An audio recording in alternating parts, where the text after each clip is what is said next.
when tragedy strikes, we too might ask, why is God allowing this to happen? Is God punishing me for my past sins? You ever wondered that? I've wondered that. I've got good news for you today. Those of you who are experiencing deep pain in some area of your life, maybe it's from a divorce you experienced, maybe it's from the loss of a spouse, maybe it's from the loss of a child, God forbid. But in this situation of 1 Kings 17, it was the loss of a child. And God has a way of renewing our faith when we study more of His Word.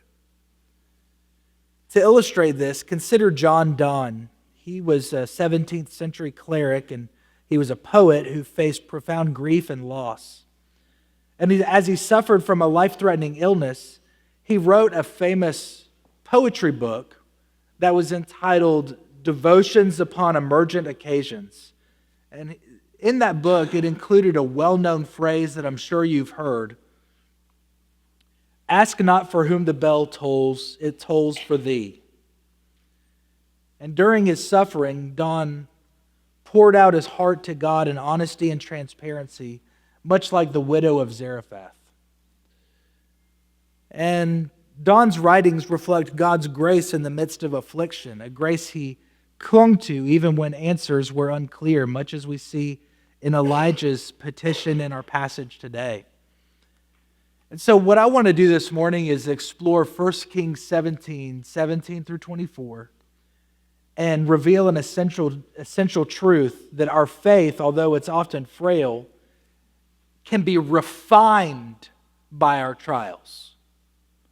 Not diminished by our trials, but refined by our trials as we encounter the miraculous power of God.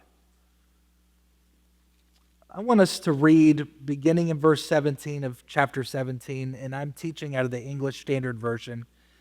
And it says this: After the son of the woman, the mistress of the house, became ill. And his illness was so severe that there was no breath left in him. So she said to Elijah, "What have you against me, O man of God? You've come to me to bring my sin to remembrance and to cause the death of my son." And he said to her, "Give me your son." And he took him up from her arms and carried him up into the upper chamber, where he lodged and laid him on his own bed. And he cried to the Lord. You ever cried to the Lord before? Anybody? He cried to the Lord, "O Lord my God, have you brought calamity upon the widow with whom I sojourn by killing her son?" When he stretched himself upon the child 3 times and cried to the Lord, "O Lord my God, let this child, his life, come into him again." And the Lord listened to the voice of Elijah, and the life of the child came into him again, and he revived. Amen to that. And Elijah took the child, brought him down from the upper chamber into the house, and delivered him to his mother. And Elijah said, "See, your son lives." And the woman said to Elijah, "Now I know that you are a man of God, and that the word of the Lord in your mouth is truth." The first thing that we see in this story, it comes from verses 17 and 18, and that is the widow's despair. The widow's despair. Look at verse 17 again. It says, "After this, the son of the woman, the mistress of the house, became ill, and his illness was so severe that there was no breath left in him." So, to give you a little bit of context of this passage, because we skipped over the previous, what's called a pericope. We learned about that last Wednesday night for those of you who were in that class. It's a section of the scriptures, basically. The widow had already witnessed God's miraculous provision of flour and oil in verses 8 through 16. So now there's an even greater test of faith. And her son, her only child, became gravely ill and he dies. There was a phrase that we just read, and it says, there was no breath left in him. And that's communicating finality of death. It's not like the boy had the flu and he was just really sick. He was dead. Okay? No breath left in him. And I started studying this a little bit more deeply because I was thinking about when there are non-Christians who are trying to pick apart the death, burial, and resurrection of Christ. They'll say, well, he never really died in the first place. He did die. Jesus did physically, literally die. Okay? And so Jesus died literally. This boy in 1 Kings 17, and 18 died literally as well. And the word for breath, when it says there's no breath left in him, in Hebrew it's the word neshama. And it signifies life, which God gave to Adam. That same word is used in Genesis 2:7, where God breathed life, breathed His Spirit into him. And the widow now faces the agonizing absence of this life-giving breath in her son. Now I've got to think of all of the human emotional experiences. I can only imagine that losing a child has got to be the worst thing you could ever experience as a human being. And speaking of Wednesday nights, this past Wednesday night I shared this, but I want to share this with you now on a Sunday morning church-wide. My sister, this was several years ago now, my sister, her name is Melody, she was pregnant with a child, a little girl that she named Maisie Grace. And Maisie had a lot of complications in the womb, and my sister gave birth to her, and when she gave birth to her, she was all purple, and she held her daughter, and her daughter was dead.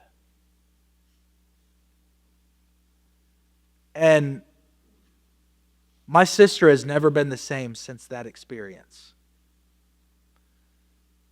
And I've looked back at those pictures, and it's weird to see a picture of a mother holding a dead purple baby, but that's what was happening.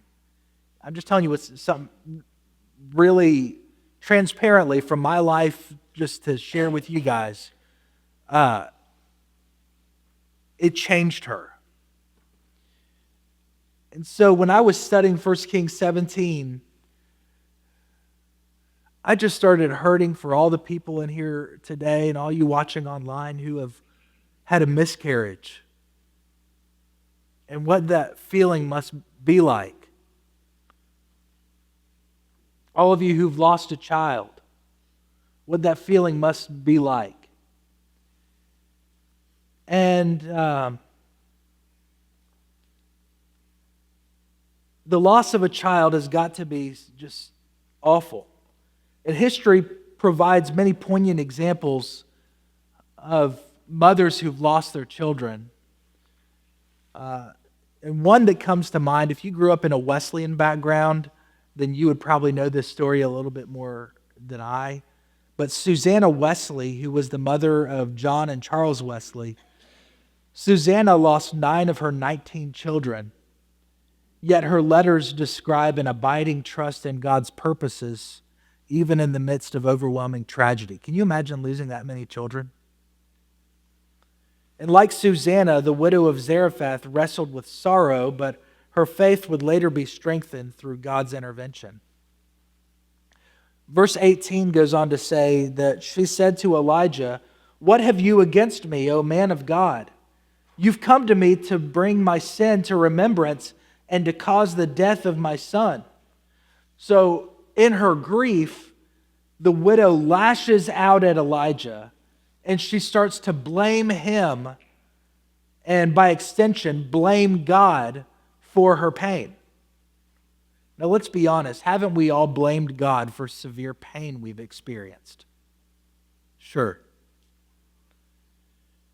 There's a phrase that's used here in verse 18, to bring my sin to remembrance. It reveals her guilt and her fear of judgment. And though her response is raw and emotional, it mirrors our own reactions during moments of despair. When tragedy strikes, we too might ask, why is God allowing this to happen? Is God punishing me for my past sins?